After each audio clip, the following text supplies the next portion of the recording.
রস আমি কার কাছে আর পাই।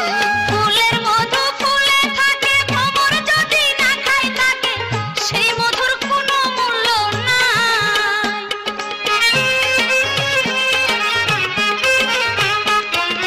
বন্ধু তোমার অল্প বয়স, কথায় দেখি অনেক রস, এ রস আমি কার কাছে আর পাই। ফুলের মধু ফুলে থাকে, ভ্রমর যদি না খায় তাকে, সেই মধুর কোনো মূল্য নাই। আমি 100 ভরি সোনা দিয়া তোমারে করিব বিয়া, 100 ভরি সোনা দিয়া তোমারে করিব বিয়া, যদি রাতে থাকে তোমার বাপ। বন্ধু তোমার বাড়ি যাইতে পরে আমার পায়ের তলায় সাপ। তুমি